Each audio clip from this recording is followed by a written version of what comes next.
roadshow that we undertook for the great part of 2018 and 2019, despite some detractors labeling this a financial and waste time, a time-wasting jamboree, we forged ahead under his leadership. And that exercise yielded great fruits for the CMS because we were able to share our vision and mission with the entire industry for the first time since our existence. So the key messages that came out of those consultative processes was that CMS has to take a lead in combating fraud, waste, and abuse in the industry. We need to upscale our research monitoring, policy capacity and outputs, and we need to play a key role in supporting the implementation of the NHI. Effort needs to be paid to ensure that private sector costs are reduced whilst improving the quality. So Dr. Mini was an advisor, a mentor, and often in the times that we sit, he would remind me that whilst this industry is made up of well-meaning, compassionate, honest, decent men and women that are looking after the interests of members, you do also have unsavory characters whose main aim are to line their pockets at the expense of members of schemes. And he said we need to pay attention to the latter, because this is the part where the industry needs to be cleaned up. And in cleaning up the industry, there are several initiatives that we've taken under his leadership, and I think we've done reasonably well. We've collaborated with the SIU to probe the industry following corruption allegations. We've also joined the SIU in establishing the health sector anti-fraud and corruption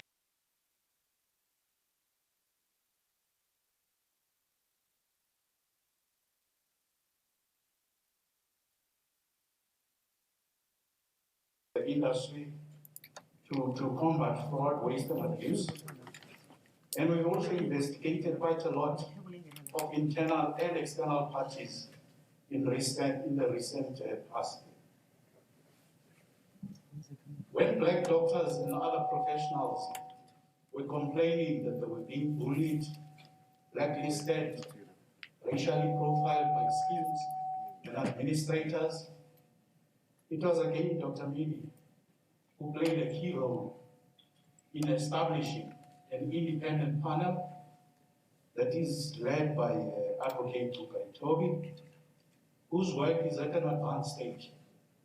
And from where I'm seated, I've got no doubt that the findings and recommendations of that investigation is going to change the complexion of the industry as a whole.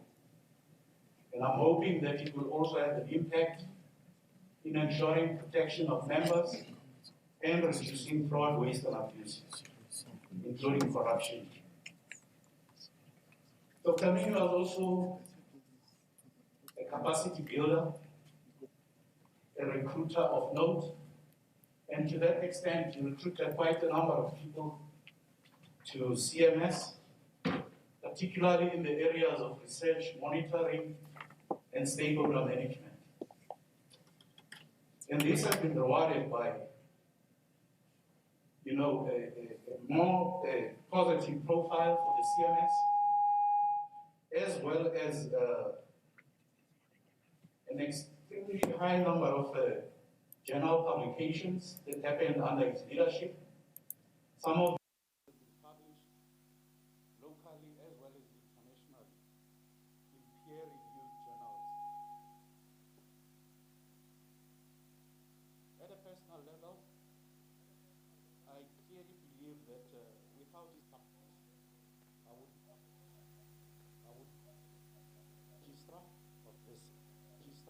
of this, and perhaps somebody else, would be addressing you today. So it's through his support that I'm here. Dr. Mini leaves CMS as an operationally sound organization that currently in the past year has achieved more than 92% of its set objectives and targets. And we're looking forward to the audit that is about to come, because we believe that we will perform well. So that's part of the legacy that he has left us here. If I were to talk about Dr. Mini's contribution to the NHI and the various initiatives that he has coordinated CMS to do here, it would take the whole day. These are recorded, these are documented, and I'm sure a lot of people are still going to talk about the instrumental part that he has played in the development of the NHI itself. Dr. Mini was also a champion of the underdog and a great supporter of people's struggles. When he came to CMS here, he noted that our cleaners were having a very low salary and none of them had medical aid. And he championed a course here that improved their salaries and ensured that our cleaners have got a fully subsidized medical aid scheme. And I think he needs to be credited with that.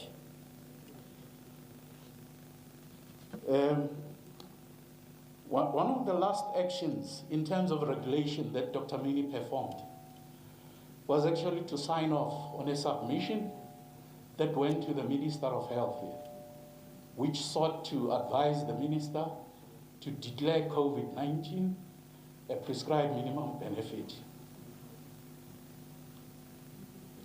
And this was before he was infected himself.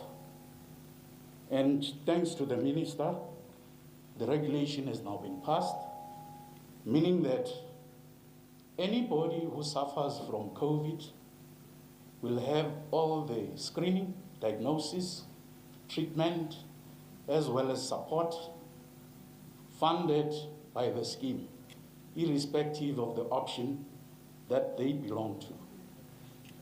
So that's part of the legacy. So in closing, I wanted to say to the Mini family, we salute the passing of a giant, a larger-than-life soul, an intellectual, and a leader who embodies effective and ethical leadership, which is sorely lacking in our country. We wish the Mini family to be showered with strength, courage, and blessings at their time of need.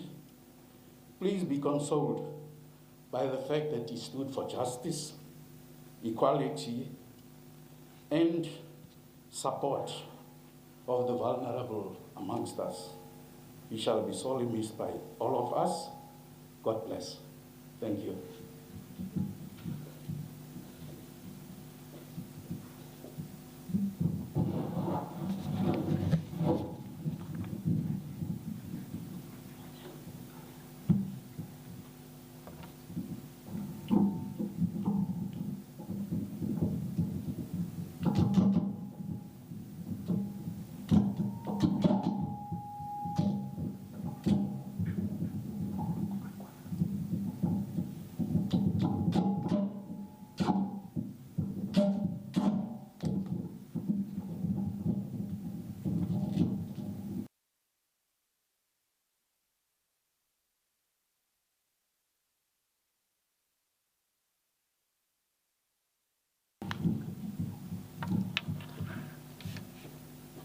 Thanks, Dr. Kaban. Ladies and gentlemen, sincere apology. I think we are learning to utilize these systems and this infrastructure, and I hope our colleagues will get it right sooner than later so that we don't get this background feed. I'm not going to take much of your time. I'm also now going to ask one of our sincere colleagues who worked closely with Dr. Mini over the years. She's known at CMS as the head of the company secretariat, even though she works under a wonderful, competent colleague. I'm going to ask Usisi Tlekiso to come and share some few words around Dr. Mini. We hope that this will present the most beautiful humane face of our boss, as we used to call him and as we used to know him.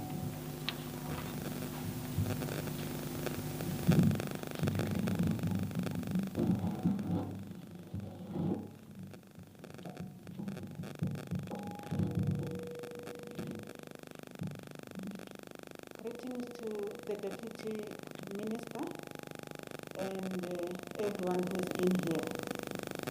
I met Dr. Mini in 2017 when he was appointed as the chairperson, the new chairperson then of the council. And when a new council, when the new chairperson of the council is elected, all stakeholders in the industry will phone or write emails asking for meetings with him. I called Dr. Mini, introduced myself, and said, and there are a lot of meeting requests from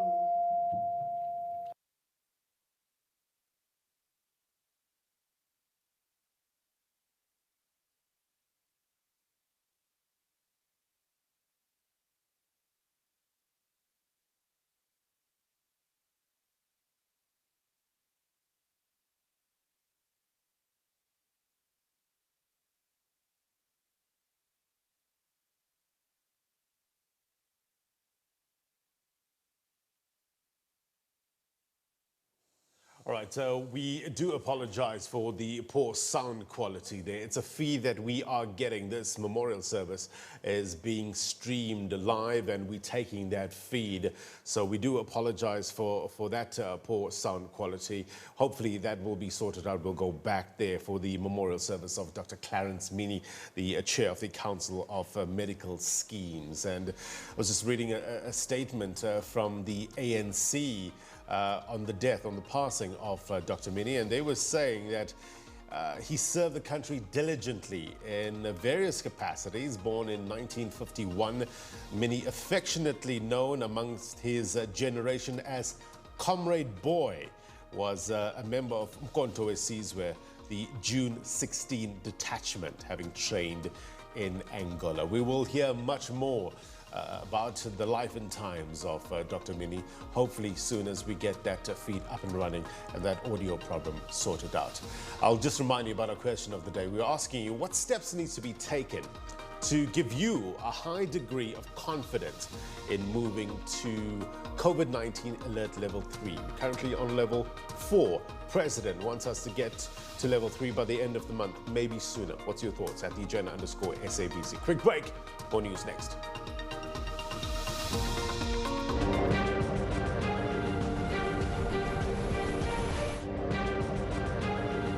I am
Dr. Mini, because he would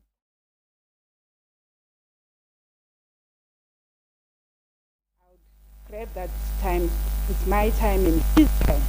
Dr. Mini would sit with you and explain. For me, he was a teacher. He's a doctor, but he was a teacher. He has taught me a lot of things regarding the health industry. He would say to me,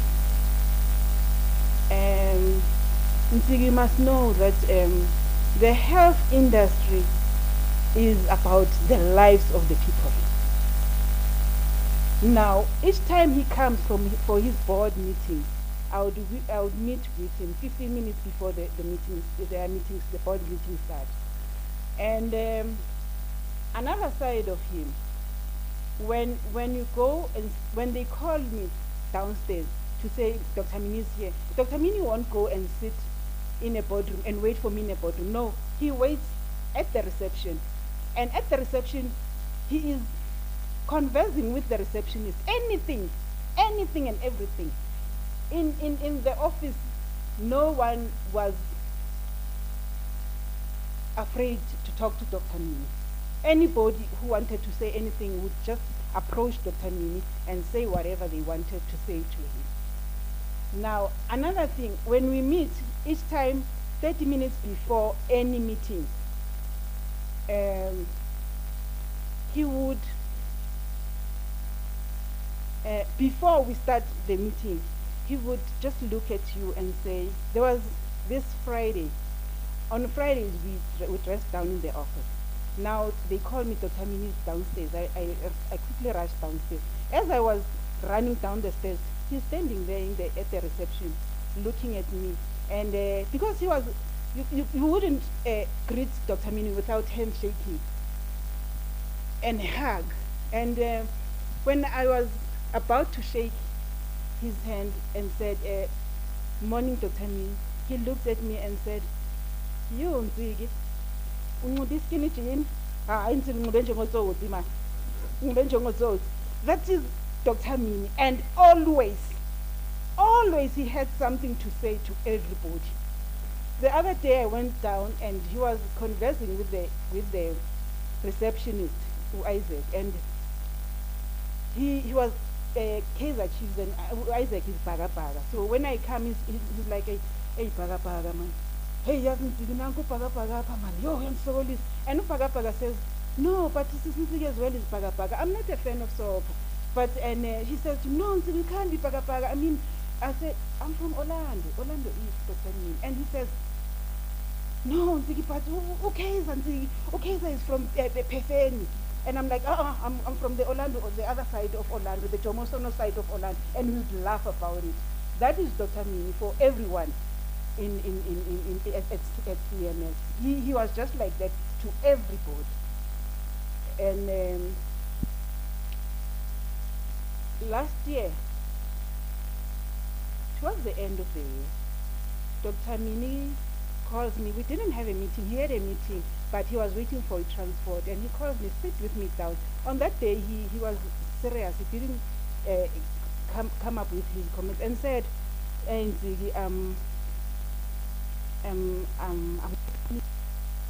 not coming back next year.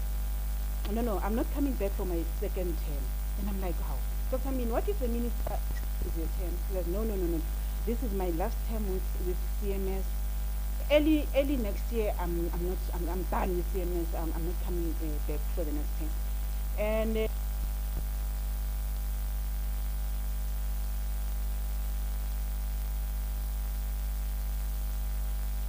did I know that of our meeting? That was the last conversation of our meet of between the two of us.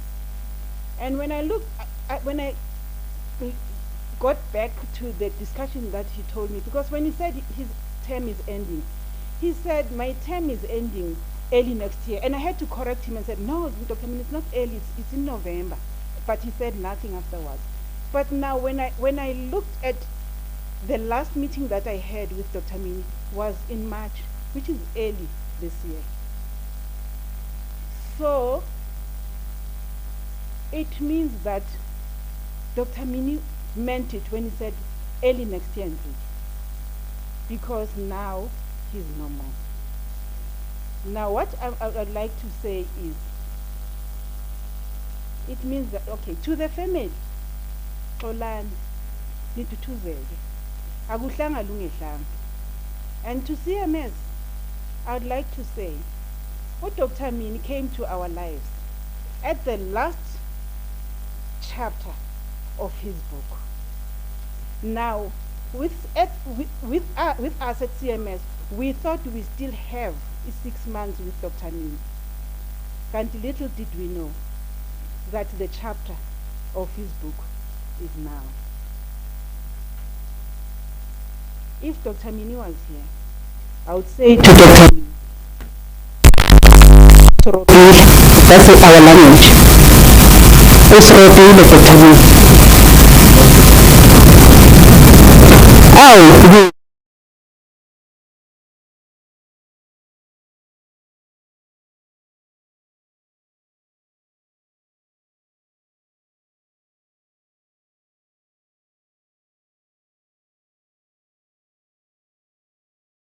Ways, I would like to say, yanga umoya wakhe ungalala ngoxolo, Mudimu kyo.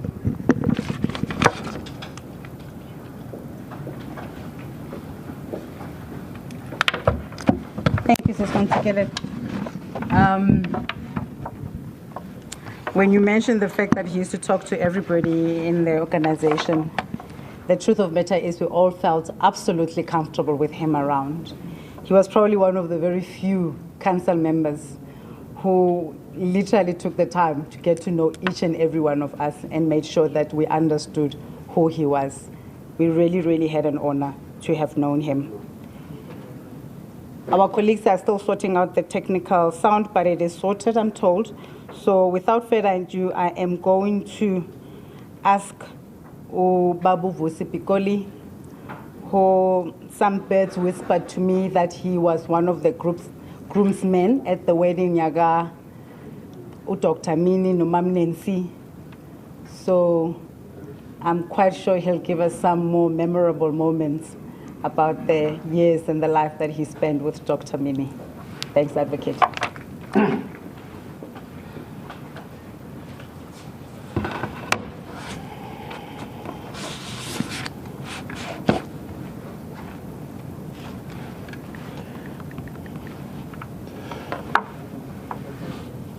Thank you, Grace.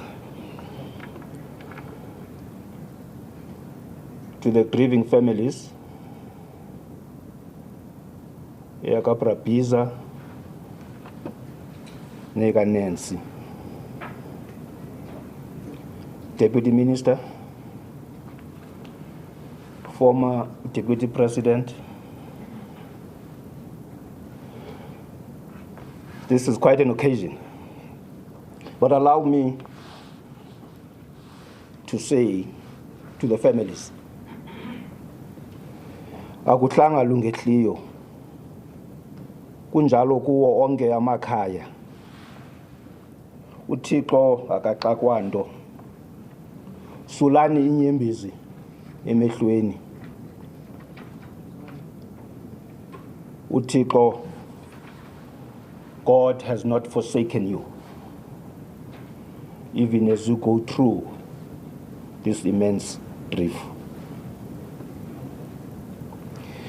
My claim to knowing Uprapiza is when I was his best man when he got married to Nancy in 1988 in Zimbabwe. Uprapiza insisted that I should be the best man. I had my reservations about it. The night before the wedding, we had a bachelor's party, even though we were all married men. And obviously, there would be one brawl or two, as we had quite a number of drinks as the night progressed. I recall, without being proud of it, that night I got involved in 3 brawls. And in the last one, I got a fat lip as we were going home. So when I woke up in the morning with my fat lip, I said to my wife, no, man, I must tell producer that I can't be a best man, you know. I will spoil the wedding. So I said to producer, I can't make it, man. Why? Because of my fat lip. He said, he insisted that I should go. So the wedding photos will show that fat lip. So that's my claim to Prapiza. It is the body of Prapiza that has left us. His immortality lies in his works that he has left with us. We shall always be grateful for what he has done for his family, for the African National Congress, and for our country. He was a man of the military, a man of politics, but not a politician. He was a man of medicine with his healing touch. He was a man of letters who suffered no fools.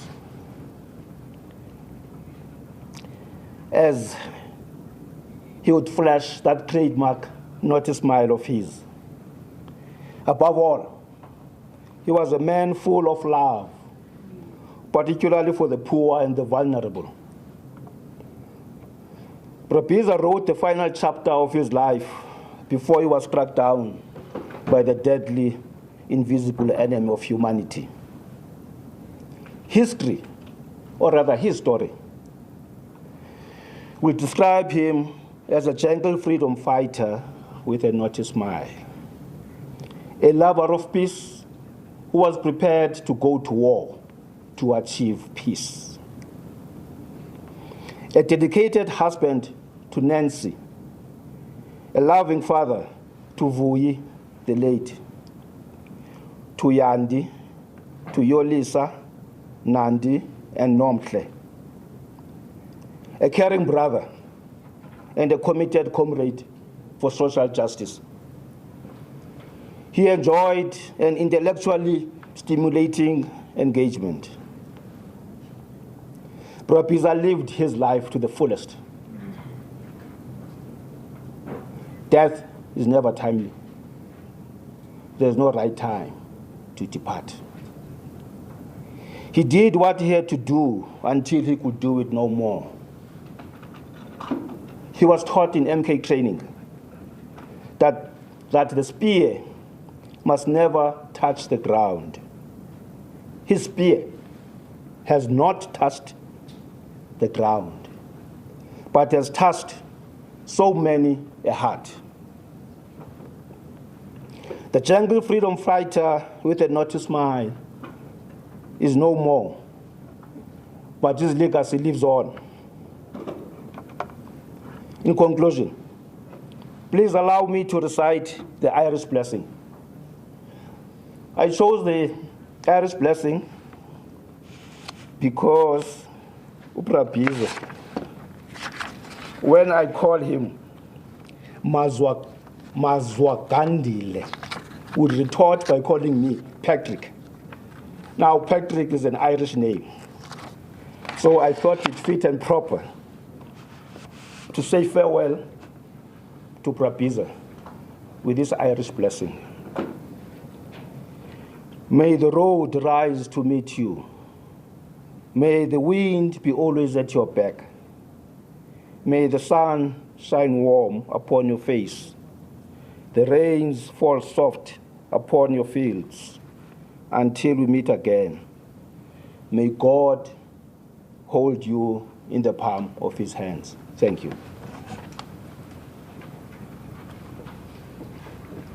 Thanks, Advocate.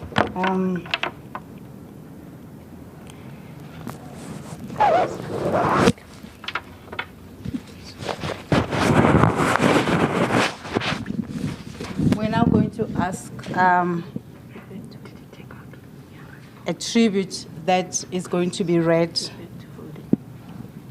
a tribute that will be read on behalf of the state president to the family, especially Umam Nancy and the children. We've asked one of our young people at CMS, Dr. Tsepo, who also looked up to Dr. Mini, and Dr. Mini had spent a couple of hours with him as he started his journey here at CMS.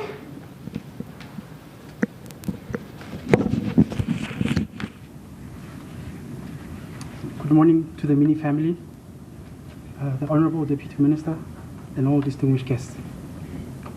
Dear Sis Nancy, Yoliswa, Nandi, and Nomhle, message of condolences to Miss Nancy Mini and family. It is with deep sadness that I offer to you my warmest condolences in your moment of loss and grief. I join my colleagues in Cabinet and stakeholders across the medical fraternity, as well as structures of Parliament, in mourning the passing of your beloved husband and father, Dr. Clarence Mini. My sympathy is extended to the distinguished council and dedicated executive and staff of the Council for Medical Schemes. We are all mourning the loss of a highly regarded and accomplished leader who placed his personal attributes and talents at the disposal of our nation. His untimely departure is made more poignant by the fact that he succumbed to the greatest threat in living memory to public health around the world.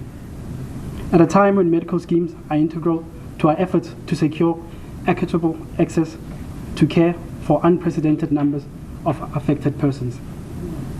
We will treasure his lifelong commitment for a better life for South Africans and his most recent legacy of leading the Council for Medical Schemes as we prepare to transform our healthcare in our country through the National Health Insurance. The extraordinary trajectory of his life saw him fight in the trenches of our liberation struggle as a member of Umkhonto weSizwe and qualifying as a medical doctor while in exile. Upon his return to the country he had helped to liberate, Clarence Mini devoted himself to the cause of democratizing healthcare and fighting for the rights of persons living with HIV. Alongside Edwin Cameron, Mark Haywood, and other stalwarts of the struggle for health rights and the rights of persons living with HIV, Clarence Mini brought political, public, and global attention to the HIV and AIDS epidemic in our country.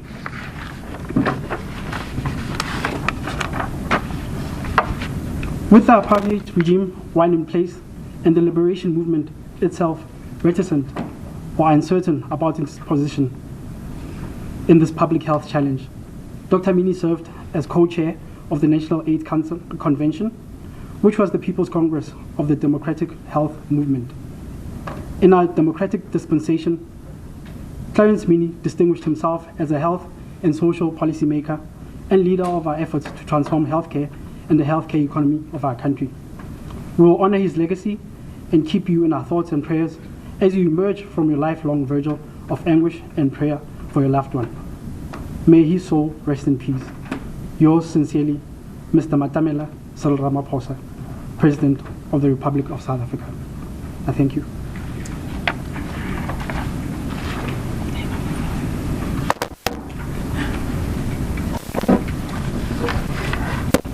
Thanks, Tsepo.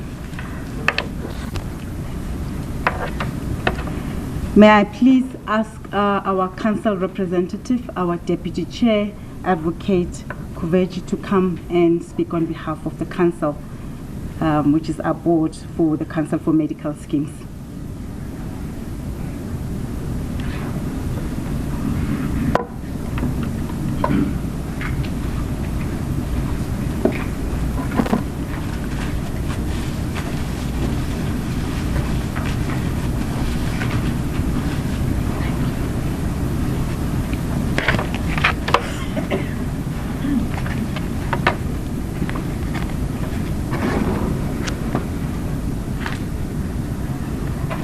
Dearest colleagues, Honourable Deputy Minister, our Registrar, and our honoured invited guests and members of Dr.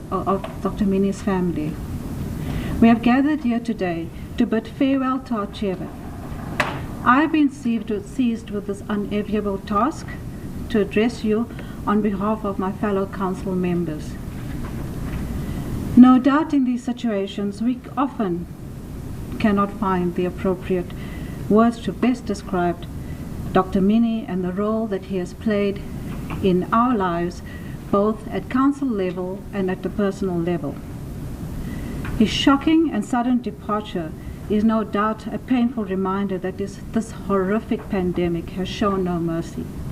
Eventually, as time passes, we will all have to come to the realization that none of us will be left unscathed by this COVID-19 scourge. Grief is a very personal emotion, and each one of us have reacted to the loss of Dr. Mini in our own unique way. We cannot even begin to comprehend what his loved ones are going through at this very moment. It is at this juncture that we pause to take a moment to extend our most heartfelt condolences to Mrs. Mini, Yandi, Yolisa, Nandi, and Nomshle. How does one truly and appropriately say one's final words to such an illustrious figure? During the course of yesterday, I asked my fellow council members how best to do so.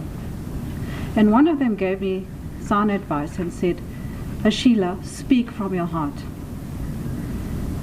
And that is why I have come to the conclusion that it would be apt to bid farewell to Dr. Mini by celebrating his life and the person that he was.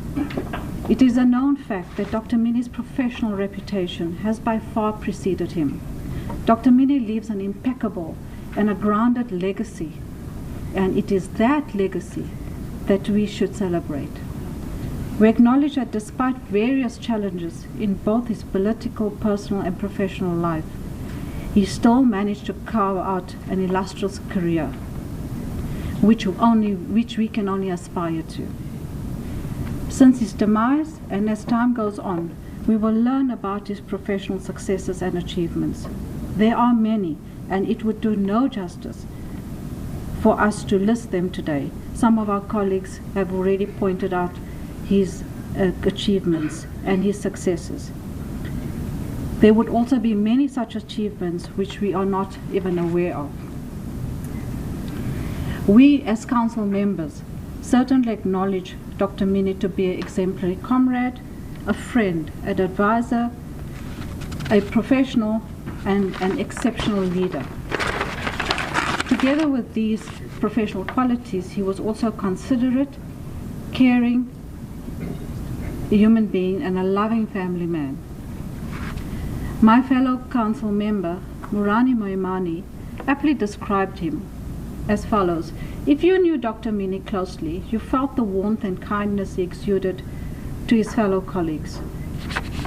At council level and working with him at council, we disagreed on various issues and agreed on some. He always took the liberty to guide us when he felt we faltered. Even though he demonstrated a strong leadership, he made it a point to take council members' views into consideration. He held the fort at council, and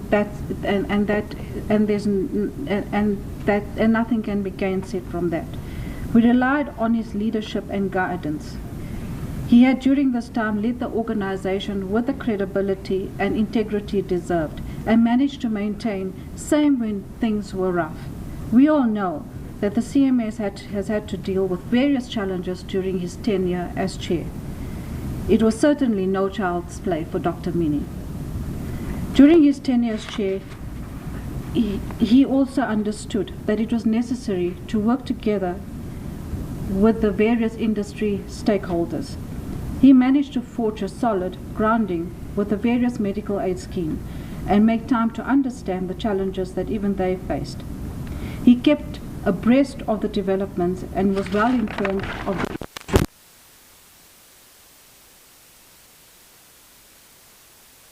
He left a void in not only the private but the public health care industry.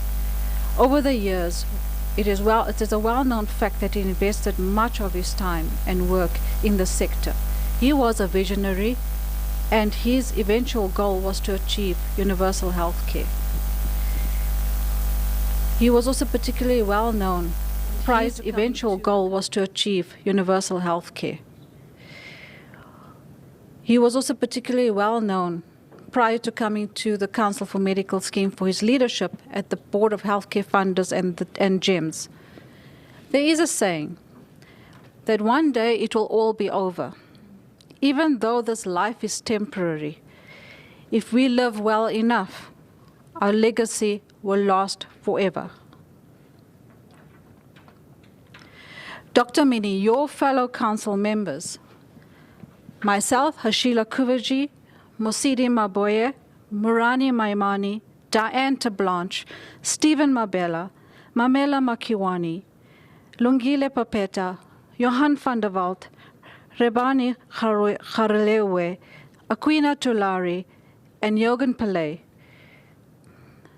bid you goodbye, farewell, and thank you for leaving a lasting legacy that you are leaving today with us and with Council. Hamba Gashle, Dr. Mini.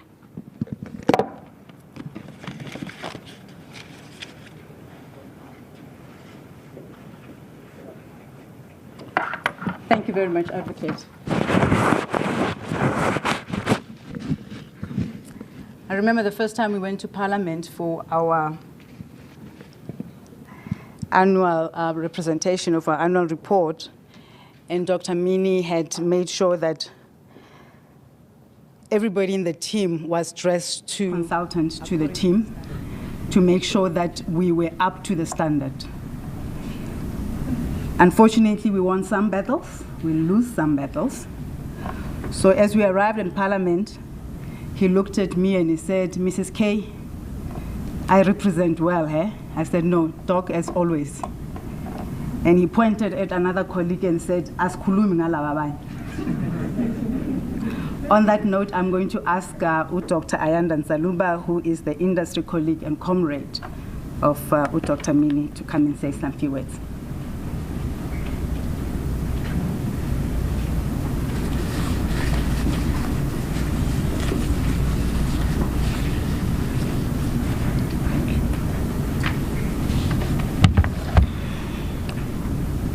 Before I start, just wanted to say to Nandi and Yandi, don't feel guilty that who Advocate Pikoli had a swollen lip. Those of us who've known him for a long time know that in his youth it was not unusual for him to be engaged in 3 brawls in one night. Program Director, Yandi, Nandi, and other members of the family, wherever you may be. Our former Deputy President, our Deputy Minister, colleagues and comrades. Let me first thank the CMS, through the CEO and your team, CEO, for gathering us today to bid our farewells to Dr. Mini. In the days that have just passed, a lot has been written about Ubrabiza, Ubudboy, and Clarence. His naughty smile, his courage, and his larger-than-life personality. A soldier of MK, a political commissar, a member of the June 16 detachment, a medical doctor, a loving father and husband. I vividly remember the evening when I received the tragic news. As has become a bit of a norm during this lockdown, I was moving from one television channel to another when my phone rang. As a former civil servant, and perhaps also indoctrinated during my stint with Umkhonto weSizwe, I've struggled to rid myself of the instinctive impulse to stand up when I get a call from one I regard as a senior and a leader. So it was on this day, because the call was from our Minister of Health. And wherever I may be, allow me, Minister, to indulge a bit in the treacherous bounds of familiarity, if only for a few minutes, and refer to you as Zweli. Zweli's voice was uncharacteristically despondent as he conveyed the sad news that had reached him not very long before. You could not doubt the depth of the pain and the loss. We briefly reminisced, and then the painful reality struck. I could sense that Zweli was carrying the heavy weight of the tension between his responsibility as a Minister of Health and a leader in our government versus our shared upbringing and understanding of the traditions, social and political rituals we engage in when one of Clarence's standing has passed on. We briefly reflected on the tragedy that, as befalling so many families during this time, fate had conspired for Clarence not to have the type of send-off that so many times allows us closure and ability to demonstrate our gratitude for a life well lived. To you, Clarence, you sacrifice your youth in service of your country. You honor the call to pick up arms to restore your people's dignity. Your deep spiritual being constantly yearned for the assertion of our common humanity. If there was a price to pay in pursuit of what is just, you simply retorted, so be it. Our country today is without doubt a better place because of people like you. It is not perfect, it is not even where it could be, but a better place nonetheless. All around us, we see revolutionary gains, but sadly, also squandered opportunities. Every day, we are witness to inspiring acts of deep patriotism, sometimes painfully coexisting with callous and most unbelievable acts of betrayal. But the course of a nation, as you knew, just like life itself, is never a perfect journey. It has its ups and downs, it has its mountain tops and deep valleys. It always calls for an ability to discern trends in the midst of noise.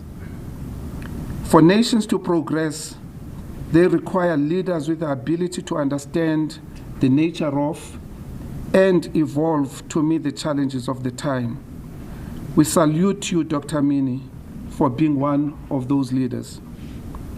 You remain steadfast in your belief of a better and more inclusive tomorrow up to the end. You labored every day to bring the realization of that tomorrow up to the moment you drew your last breath.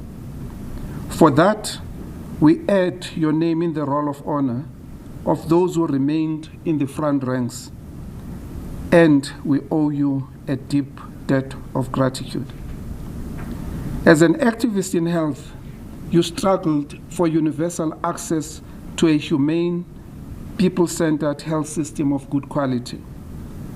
Your particular belief in a universally accessible system gave... You're watching the live visuals coming from Centurion. It's for the memorial service of Dr. Clarence Mini, the Council of Medical Schemes Chair, and some glowing tributes, being described as a gentle freedom fighter with a naughty smile, a man of the military, a man of politics, but not a politician. But above all, he was a man full of love for the poor and vulnerable. We'll come back to that memorial service in a short while. A solid foundation for the future we desire, is through grasping and understanding the complex reality as is and mapping a path to the future using the present as the springboard. You are committed to our government program of equitable access to quality health care from the very beginning of our democratic dispensation. The latest reincarnation of this vision in the WHO-led universal health coverage would just have been an affirmation of your deeply held views. As the head of the private sector health financing regulator, the Council for Medical Schemes, you searched every day for an optimum regulatory regime and environment that would see the health sector resources of our country in their totality and across the public-private divide harnessed to work more synergistically towards a common vision. Yours was a mission to wrestle with this complex challenge in a firm yet principled manner. You were one not satisfied with just engaging in abstract theoretical debates, but you were ready to sweat and dirty your hands in the blast furnace of practical work. In every conversation, you brought your unshakable commitment to an inclusive future, your firmness to principle, your clarity of thought, and all of this wrapped around your warmth, your naughty smile, and genuinely deep and profound humanity. Having been one of the architects of our national response to the twin epidemics of HIV and TB, your loss is even the more profound and tragic as we face yet another enemy in what may turn out to be yet another gigantic battle of our lives. This virus acted like a well-trained army which understood that to disorganize your enemy, you must disrupt its chain of command. For how else could we explain that one with such wealth of experience in such battles should fall at the hands of the enemy so early on in what threatens to be a protracted war? Fate has conspired for us not to draw on your experience and wisdom. There is no doubt that our ministry, our department, and the entire health family has lost one of its trusted generals, just as we prepare for a fight of our lives. You will be sadly missed. But as Dr. Miles Monroe once said, that the goal of life is not to die old, but to die empty. You have given it all, Brabiza. To Sis Nancy, to you, Nandi, Yandi, and the rest of the family. All we can say is only you know and have felt how deep it cuts. Ours is to convey our deepest respect and love to you for having been such solid pillars and anchors for Clarence. And painful as it is, Biza, we should now release you to your proud ancestors and appeal to them to intercede on your behalf so that your soul may rest in eternal peace. Thank you.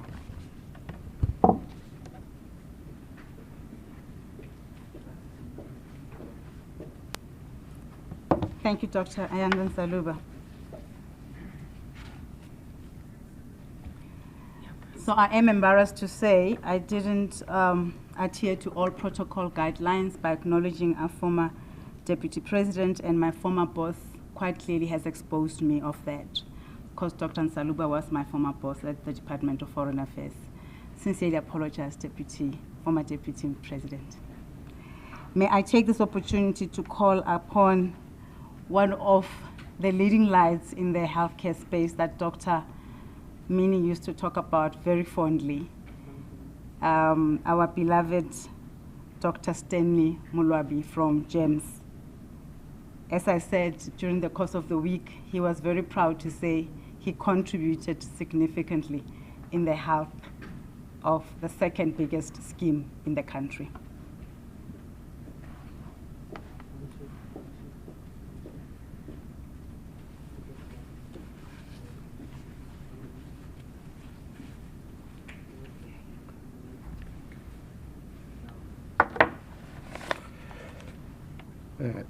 Moradisu, Mekosa. I think I'll be more audible. Program Director, Kimwesa, and everybody. I don't know how to address an occasion like this, Dumedis. So, Dumedis Ababa means in Lila Papana. By familiar our former Deputy President, Deputy Minister Dr. Pasha, and all the officials Babating for government, the leaders of our lovely movement, the African National Congress Babating, the Register of the Council for Medical Scheme, and the entire CMS family, colleagues in the healthcare funding industry, and the friends of Dr. Mini, members of the media, ladies and gentlemen, you are all included in those greetings. Here, the Government Employees Medical Scheme. I just want to acknowledge that I'm accompanied by the Chairperson of the Board of Trustees here, James, Dr. Mili Tlatsoayo, lead Board of Trustees, and Tatenati Teledi. I'm very, very privileged today, albeit in very, very sad circumstances, to be standing here on behalf of the Government Employees Medical Scheme to give a tribute to a colleague, a former trustee of GEMS, a friend, a father, a dedicated husband, and a struggle veteran, a true servant leader. Program Director Sorrow fills our hearts during this sad moment, a sorrow that is indeed deep and personal to some of us. Dr. Mini has silently closed the door of life and departed from us. Dr. Mini was a much loved and respected leader who was steadfast about ensuring that GEMS contributed positively to the healthcare funding industry reforms. He was passionate about the growth and development of young leaders in the healthcare industry. We are younger than him, so I count myself among those young leaders. And he was a mentor to many of us. His passion for healthcare reform extended well beyond GEMS and can only be defined as national in reach. Ladies and gentlemen, as GEMS, we are proud to have been associated with a man of his caliber and equally proud of his contribution in turning the fortunes of the scheme around. He was appointed in July 2014, and then he left to join the CMS in December 2017. But during the time that he was with us at GEMS, he led with vigor, determination, and relentlessly he strived for excellence. Some of us indeed stand here before you because of the work that he did in developing leaders. He even influenced the way some of us dress. You know, when you talk about influence, I get reminded of what one of my teachers, my Afrikaans teacher at matric, Munerbota, but he was dark-skinned like all of us. Munerbota, as he addressed us as we were leaving as matriculants, he says, I want you guys to go out there. You must become doctors, police, nurses. Just go and learn and become members of society that contribute. And I want, when I see you some years down the line, I must be able to say, Halim Mona Alian, when you see him like this, he's a product of my hands. But he then disowned those who, when you will see them later, they'll be walking like this in the streets. He says, those I will disown. I am hoping that I'm one of those that Brad Clarence would not disown when he sees me standing here in front of you. Albert Einstein once said, the value of a man should be seen in what he gives and not in what he is able to receive. Dr. Mini was a man who gave. He gave much to his country, and he leaves a legacy of having served the country and the industry in many capacities with great distinction. He believed that while the new democratic South Africa has ensured political emancipation, we still need to create access to health. Transformation had not yet been achieved, particularly in the healthcare funding sector, according to him. Thus, while the political landscape in the country had changed, improved access to healthcare remained a challenge, and he believed that in partnership we would overcome the challenges that we are experiencing in the healthcare funding industry. It is notable that he was party to the process and supported various initiatives by government to work effortlessly and collectively with the private healthcare sector in the country. His commitment in reforming the healthcare industry presented many with challenges, those that wanted to oppose it. However, these challenges were overcome successfully because of his political will and good leadership. It was indeed with a deep sense of sadness that we learned of the passing away of Dr. Mini on the 11th of May 2020 after he was hospitalized for a few weeks. As we say goodbye to him, we shall miss his unshakable spirit, his sense of humor, his humility and knowledge. It was a privilege for us to have crossed paths with such a humongous personality.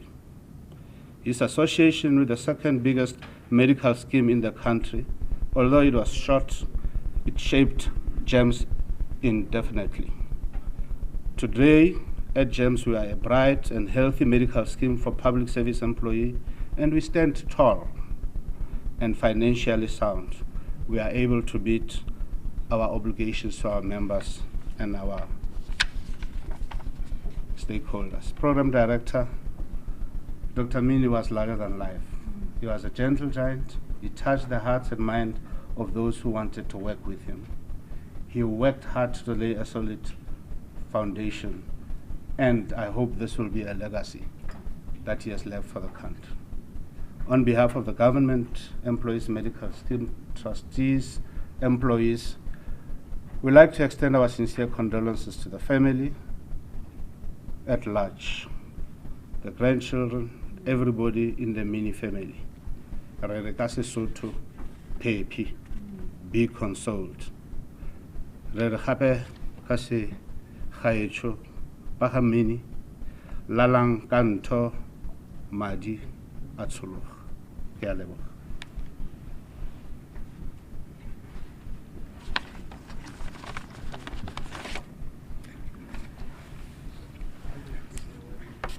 Thank you, Dr. Stan. We're going to call upon Dr. Katlego Mutudi, who is the head of the Board of Healthcare Funders, who came right after Dr. Mini left PHF.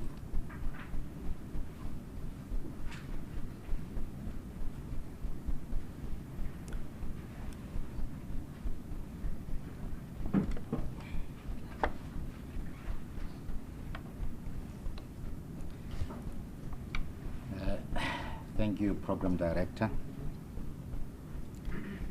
I'd like to pay my respects to the representative of the Mini family, Yandi and Nandi, the Deputy Minister of Health and senior government officials in attendance, CMS staff and council, captains of industry, and other dignitaries present here today.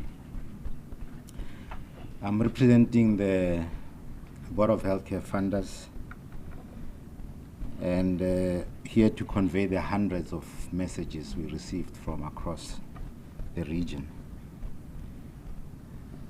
But a lot of this is just going to come from my heart because I had the pleasure of knowing him and spending a lot of time with him. But I'm going to veer away from what has been said about Dr. Mini and just recognize the man. Pain is unreasonable. It's immeasurable and it blinds us. It's difficult to ignore or to put aside, so I use words to deflect, like so many of us do in times like this or during times like this. So let me try and do that today here. So here's a man who's given away a lot, and he gave up too much. He left the country, a country he loved, because of the love he had for it. The dire circumstances of his country forced him to learn to rebel and took up whatever was necessary to fight for what he loved. He was also fortunate, though, to find love and eventually brought his love home. But he never stopped fighting, using different tools now for a different enemy or against a different enemy. This time the war he needed to wage had no end in near sight. It made him give up sleep and sometimes his close friends, but he never gave up his principles. He fought for a healthy nation, fought for the improvement of outcomes for little children so that they can live beyond their first birthday and then their fifth birthday. He fought for their mothers so that they can survive giving birth to them. Lately, he fought for the reduction of the financial burden that healthcare interventions had on the worker, on the family and their beneficiaries, and the population at large. He fought for a different kind of healthcare cadre, one who knew no class, no discrimination. The BHF is around still today because of the vision and the resilience of this man. The BHF embraced the fight for the realization of healthcare as a human right, largely through the efforts of this man and the cadres beside him in the BHF boards and executives in the late 2000s. It is a concept that we need to continue punting for, especially in situations like we find ourselves in, situations where we are surrounded by the uncertainty of an unwavering pandemic. With this kind of vision, we would eventually have different discussions on how to fight outbreaks, because we would have increased confidence in our healthcare systems, so that later when we take a break from this fight, we can reflect without pain and remember men like Dr. Mini and pronounce, we knew a man once, a man who was fearless, and we are happy he went through pain so we didn't have to. So Mama Nancy, Yandi, Nandi, Yolisa, Nomshe, and the rest of the Mini family. When we ponder how to measure a man's worth, maybe we would argue that it should be measured in kilograms because of the weight burdening our bereaved hearts, or perhaps in cubic centimeters as a result of the volumes of tears we are shedding. But we wouldn't be having those heavy hearts or shedding those tears because we bemoan what he should have been or what we hope he should have achieved, but because we would be grateful we knew him, and we rather hope that his sacrifices would not be in vain. We knew a man once, and this is his love story. He went by many names and titles, as you've heard from many others since the announcement of his departure. At the BHF, though, he remains a father figure. We will sorely miss him. Thank you.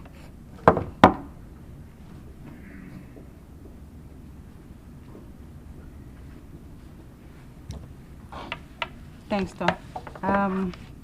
I would also like to call upon Mr. Teddy Motani from the Health Funders Association to come and also share some few words with us.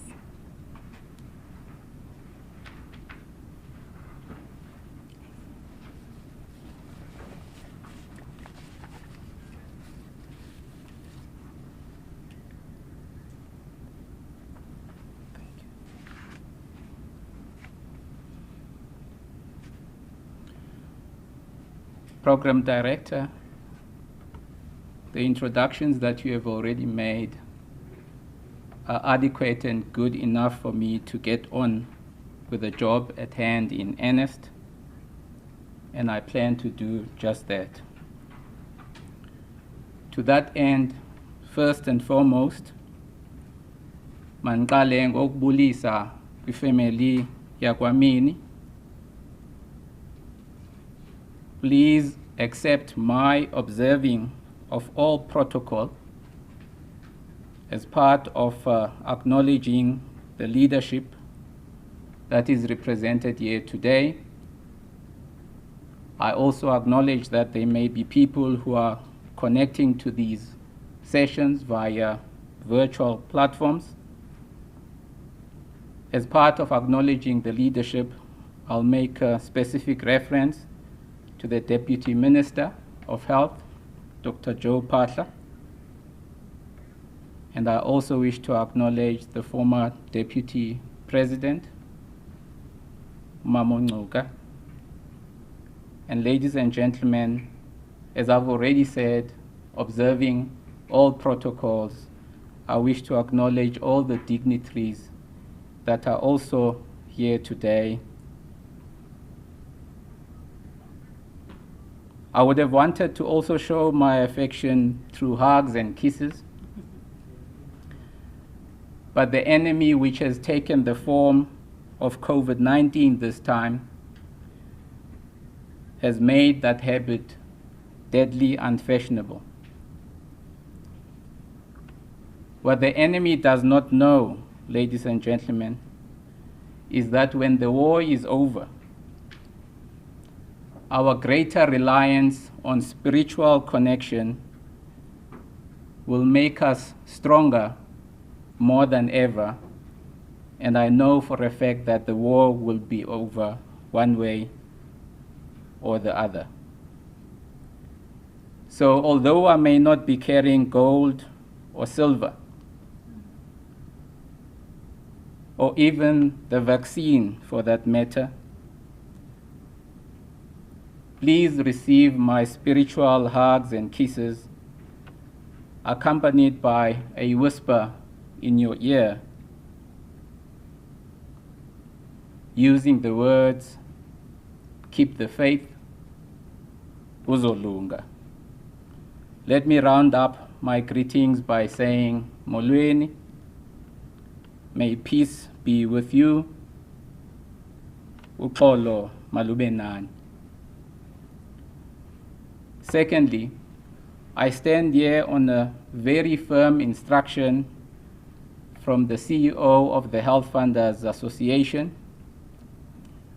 who gave me no choice but to come and pay our respects on behalf of the Health Funders Association, otherwise known as HFA, to extend our heartfelt condolences to Dr. Mini's family, colleagues at the Council for Medical Schemes, friends, associates, acquaintances in the healthcare industry at large, ourselves included, Program Director.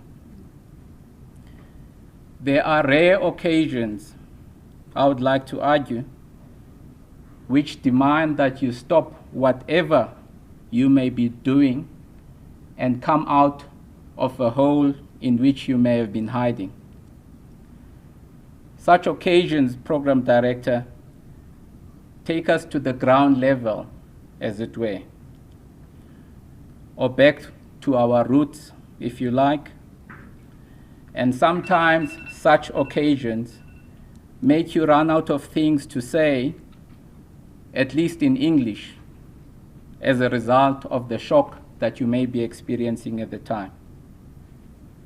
Program Director Dr. Mini's passing is one such occasion and demands a lot of things, including having to say to the family, ngokwenzenjalo digcwala emswaneni, disithi uxolo malube nani, tutuzelekani, akuhlanga lungehlile, kunje kuzo zonke inhlanga Masilaleni Genxeba. Program Director, I wish to draw from a letter that the HFA sent to the Council for Medical Schemes. And I draw from this letter because I cannot beat the words that have been expressed by the HFA in this letter on hearing of Dr. Mini's passing. In the letter, we say, Dr. Mini was a stalwart of the industry who gave generously of his wisdom and time. His professional demeanor and pleasant personality stood him in good stead at the helm as the chairman of the council. In the letter, Program Director, we continue to say we will miss Dr. Mini dearly, especially his gracious leadership. These words, I put it to you, come from the bottom of our hearts and reflect a leader that we had come to know and love in Dr. Mini. Program Director, in addition to the above, I now wish to also draw from my personal interactions and experiences of Dr. Mini. I found him to be very clear about the vision for the CMS and the industry in general. I also have to add that he could be very frank, and I don't believe that this was confined to me. He had very strong views, but still embraced different perspectives, which is an attribute that we certainly need to make progress as an industry, as a collective. He had the gravitas and leadership presence that made me feel very privileged and honored to have interacted with him. We have therefore, as individuals and the industry as a collective, lost a very dear leader in Dr. Mini. I want to agree with Dr. Nzaluba, Program Director. It is ironic that the COVID-19 pandemic, in its declaration of war against us, has demonstrated its ugly resolve by taking away from us the very leader who was amongst those that we need to wage our war against this pandemic. It does not get more serious than that, Program Director. But I still say, death, be not proud. Our resolve, therefore, has got to be greater for us to win the war, and win, comrades, we will. As part of consoling myself, Program Director, and please indulge me here because it is certainly working for me, because we deal with grief in different ways. I remember, and it has been confirmed here, that Dr. Mini was never scared to go beyond the borders of his own country when he went to exile to reinforce the efforts that ultimately gave birth to our freedom in this country. So in my mind, I tell myself that I would therefore like to believe that given that the enemy this time around is a global pandemic, Dr. Mini had no choice but to go beyond the borders of the whole world to reinforce our appeal for divine intervention. I am imagining Program Director Dr. Mini together with Dr. Zokufa leading a delegation to the heavenly headquarters, submitting a memorandum to God to intervene in our war against COVID-19. This is my story, and I'm sticking to it, Program Director, because it helps me heal. I believe there is certainly a house on the other side of the grave, as the preachers that we have listened to often remind us. I'm confident that there will be an opportunity one day for us and the family to see Dr. Mini again. In closing, I wish to appeal to all of us that in our efforts and resolve to be vigilant against COVID-19, let's occasionally also take a moment to be still and know that God is still with us. It may look like the boat that we are in will surrender to the storm and sink, but that will not happen, I believe, Program Director, because the Lord Jesus is in this boat with us.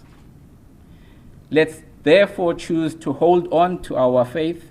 I appeal, although it may be dark at the moment, we believe that whether the devil likes it or not, the sun will rise again tomorrow. Ilanga lophinda livele ngomso. Rest in peace, Dr. Mini. May peace be with us too, especially the family. Thank you, Program Director.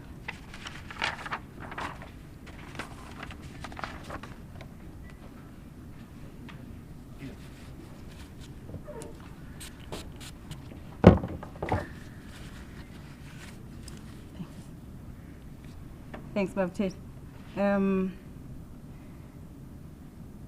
You rounded off the industry contributions and the comments that we had from those who've worked closely, not Dr. Mini, from the industry. One thing that I just remember, heading stakeholder, that he used to say to us at CMS is that we cannot regulate the industry that we don't engage. And he taught us because he believes strongly that it's important for us to be engaged and to engage those that we want to ensure that they adhere to the regulation that we would have stipulated as the regulator.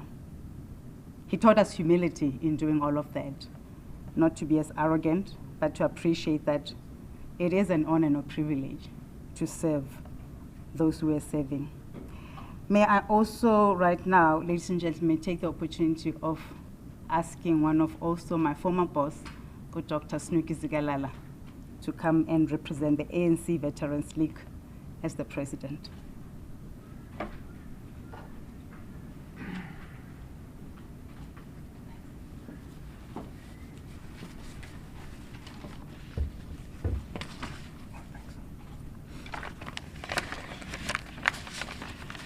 Thank you very much, Program Director. She put a lot of pressure on me that I should be present today. I said, look, I'm one of those species who's very vulnerable, and so I prefer to observe lockdown, to be at home.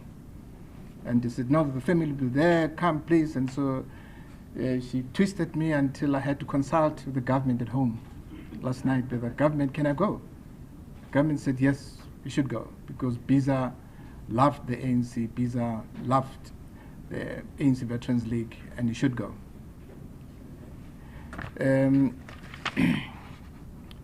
Dear Mini family, represented by Yandi and Nandi.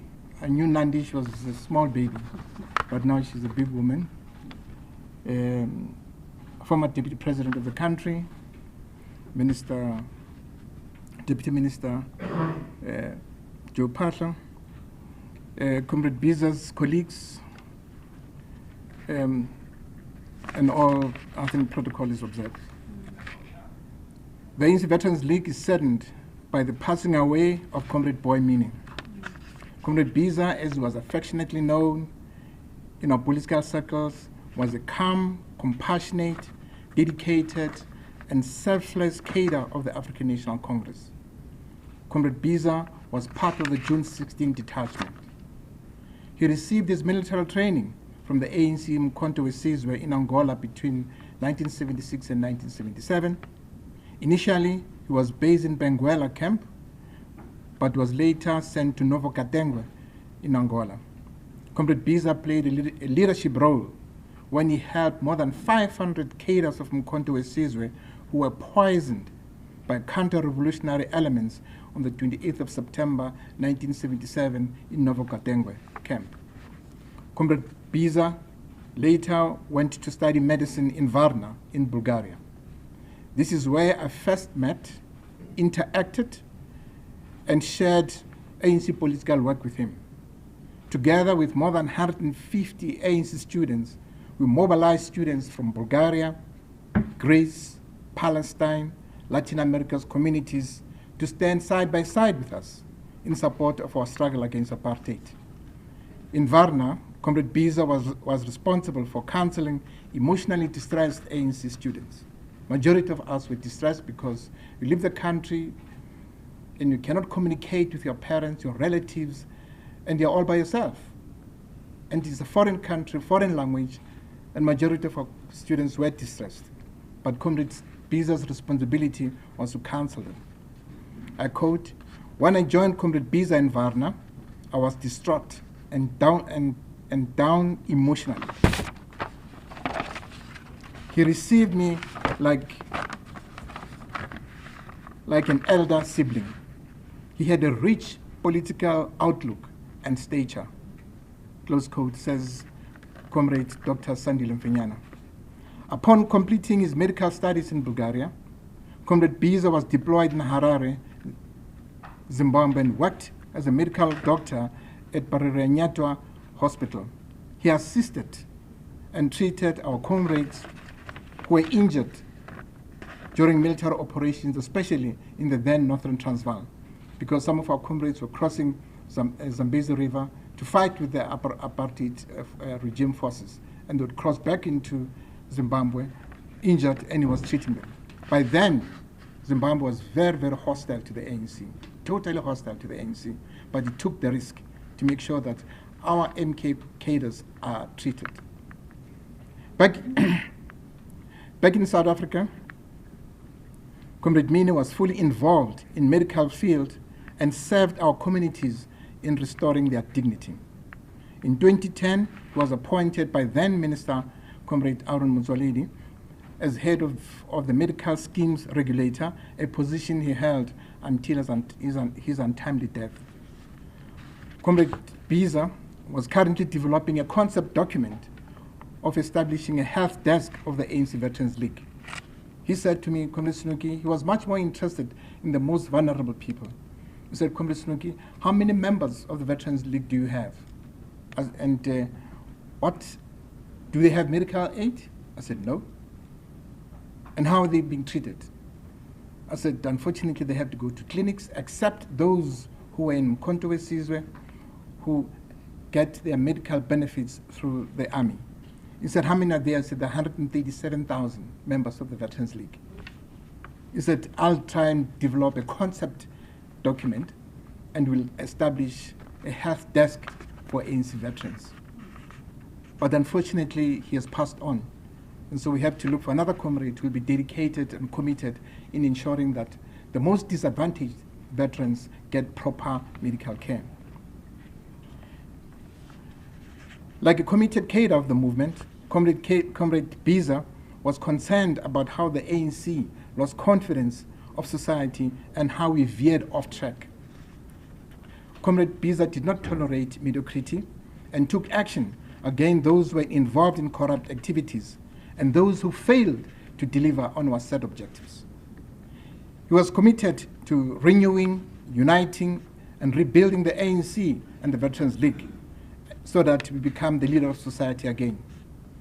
Comrade Biza, as the Veterans League, will not disappoint you, as it is our responsibility to reinforce our values, traditions, policies of our glorious movement. We will ensure that our glorious movement strengthens governance and tackles corruption, and that all appointees and deployees are fit for purpose, demonstrating the highest levels of integrity. As the Veterans League, we would like to send our condolences to his family, the ANC community, and his friends. May your soul rest in eternal peace. Nalango Xolo, Comrade Biza. I thank you. Thank you, Comrade Director.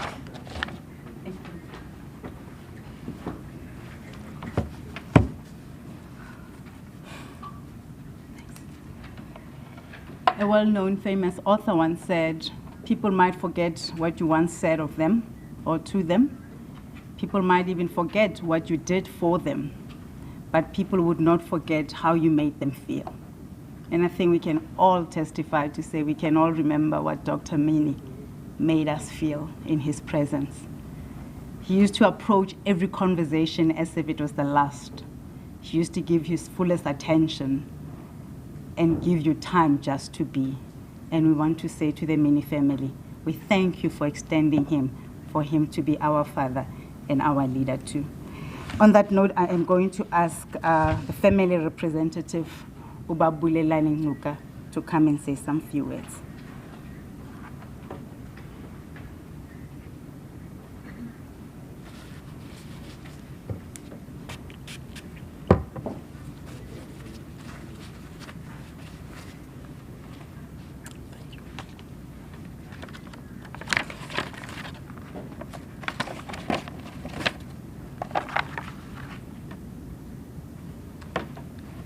Hello. In terms of protocol, I suppose I have to start by saying, I see you there, former Deputy President, Deputy Ministers, and my family.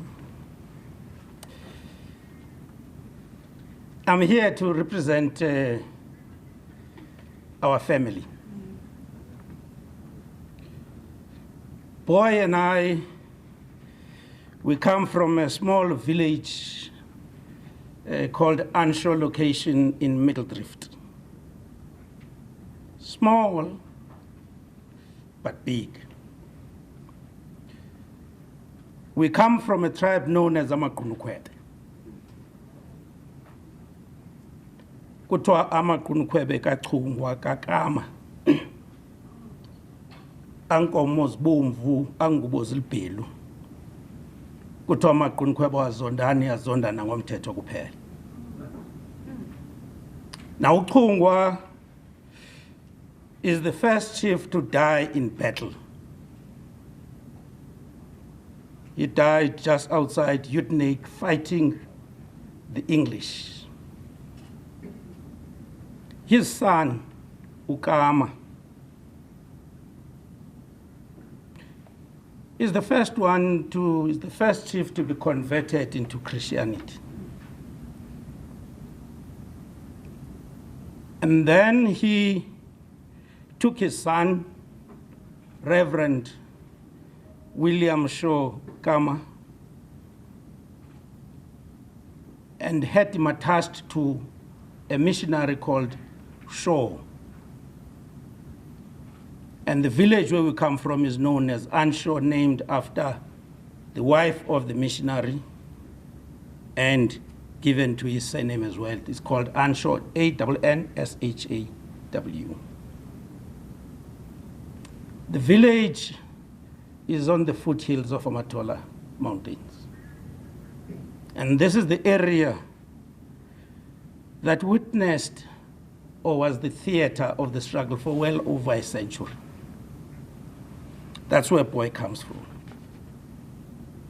And people who come from that area will include the luminaries, like Professor D.T. Chabavu, Dr. Rosemary Bokwe, Professor Mzamani, and now we will say Dr. Mini comes from that area too. These are the people who are produced by the area. That's where Boy comes from. So he was born in the struggle, and he grew up in an area that was steeped in the struggle. Struggle was in his vein. Boy is born by Umpamba noNomisa. uNomisa intombi yakwamzazi. Gamazangwe. He's the second born in a family of 4. First born ibe nguNomgcobo, then uBoy, and then ibe nguNzombi, and the last born uNolkholo. His father was a migrant worker based in Port Elizabeth. And they grew up under the hand of their mother. Unomesa wawakhulisa abantwana. And Umpamba would come home probably once a month, sometimes once in 2 months. And so the mother raised these kids alone. Nomesa became a staunch member and a leading light in an organization that was established by the wife of Professor Jabavu, Florence Jabavu, intombi yakwaMakhiwane, called uZenzele. And that's what helped her to be able to raise these kids. We grew up in the village. We were plowing, herding cattle. Because boy's father was away working in Port Elizabeth, it fell on his shoulders to take care of his younger siblings and also to be the one who looks after inkomo nepoko zakwabo. So he had this responsibility at a young age. Now, as all boys will know, during those formative ages of ours, we tended to fight a lot amongst ourselves over almost nothing. Biza was not there. He was mild-mannered, didn't like fighting a lot. He also was not gifted on the side of sport. Where we were, it's a cricket-mad country. We play cricket right around the year. Biza, icon. But what he did, he concentrated on studying. Whilst we were playing, he was reading. As a result, he excelled at school. He did his primary education at Anshaw BC School. I wonder if you remember those words. For Model Cs, that's known Bantu Community School. Anshaw BC School. Principal was Archie Wayan, who wrote many Xhosa books. From there, he went to Kama Secondary School, which was built by the contributions of the community. That's where he studied. Now, Pizage was a very smart dresser. He would wear his Crockett & Jones whilst we were wearing Bata. He would have his Barathea blazer and would be the only one. Of course, he followed in the footsteps of his father, who himself was a very smart guy. He would go emasimini wearing a white shirt. And he will walk and will have his hair with a road here. You know the Matiba road? Mpamba would have that road and walk in style, and so was Biza. Now, you know, when we were, our village is not far from it's bordering the R63. We will see many cars going past as we were young, and we'll go and stand there and we'll shout, Yayamli, and pointing at nice cars as they're passing. Yayamli, hi. And Biza will choose all the nice cars and will be angry if you allocated him one of Amakokokok. At some stage, Biza had an infection in his ear, which bothered him. So he was helped by Unes Papel, which was a neighbor. Gave him medication and he recovered. So Nes Papel's son, as they were playing together, if Biza was not cooperating with him, you will say, "Ndawuxelela umama buyisela ndlebe yakho wena." Tell my mother to reinfect you. And Biza would respond and say, "I don't care, I'm going to be a doctor." Now, I mentioned Dr. Bokwe and said he comes from that village of ours. Some of you might know John Knox Bokwe, the composer. That's his son. Some of you might know Z.K. Matthews, who married the Bokwe lady, the sister to Dr. Bokwe. Now, Dr. Bokwe studied in the UK and was one of the first African doctors to come back from the UK. And he opened not just a surgery, a hospital, Ayanda, in Middledrift, with 4 wards. There was no place to cater for Africans at the time. That's what he did. And when Dr. Bokwe died, the hospital died. There is no hospital there. There's a health clinic. So Biza always said, "I'm going to be a doctor and I will revive that hospital."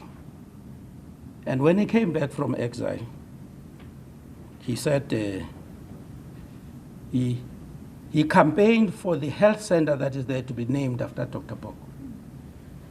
So, John Chan, that's something that you still have to do.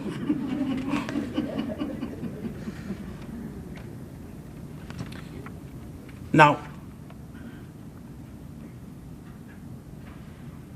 Biza did something that most of us will be familiar with. He ran a cottage company which was taking people across the country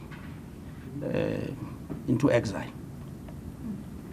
And one of the people he was able to transport across to escape from the regime was Dr. Bokwe's son, Uboy Bokwe, Phumelele Bokwe.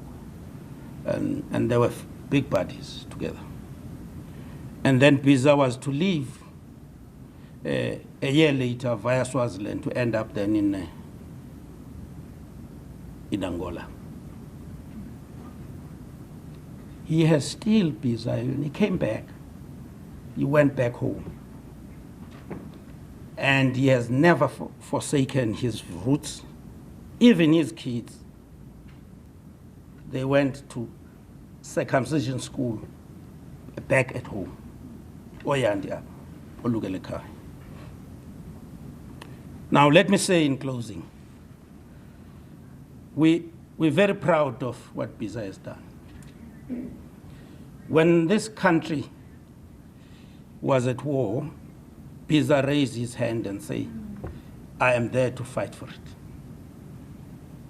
When it was time for us to rebuild this country and build a caring health system, Biza was there to say, "Count me too." And so I end by quoting a poem that is written by a Zimbabwean with some Zulu fellow.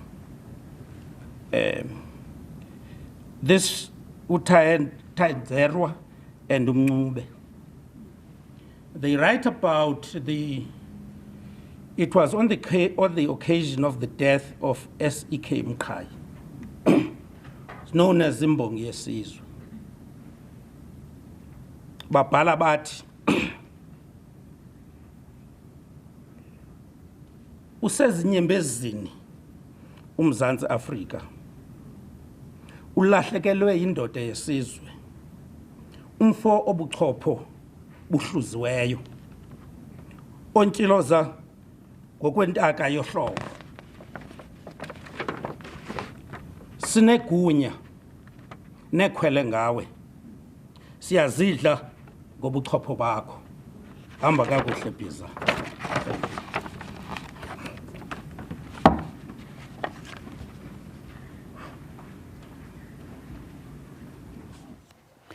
Bulelani Ngcuka speaking at the memorial service of the chairperson of the Council of Medical Schemes, Dr. Clarence Mini, speaking about where he came from and how even though he travelled to Johannesburg and found success, he was still very rooted in his roots, speaking about how he followed culture and tradition and always sent his kids back home so that they could continue that as well. Let's go back to one of our top stories now. President Cyril Ramaphosa will today discuss the prospect of moving most of South Africa to COVID-19 level 3 lockdown. He will chair a virtual meeting of the National Economic Development and Labour Council, NEDLAC. In his address to the nation on Wednesday, President Ramaphosa indicated that the country could implement level 3. The meeting will include government, labour, community and business constituencies. It will be the start of widespread consultation between government and various sectors of society on the more extensive reopening of the economy and lifting restrictions on movement. SASSA has received a record number of applications for the special COVID-19 social relief grant. More than 3.5 million South Africans have already applied for the grant, which will be paid for the next 6 months. New applicants can send a message to the SASSA WhatsApp number on 082 046 8553. They can also send an SMS to *134* 7737# or email srd@sassa.gov.za. There's a concern that people in some parts of the Eastern Cape are not adhering to lockdown regulations, falsely believing that they are immune to the virus as they live in far-flung areas. This has become a concern for the provincial government. Soccer practices and sports tournaments have been taking place during the lockdown. Police are working to try and disperse young people who keep on regrouping to play on community sports fields.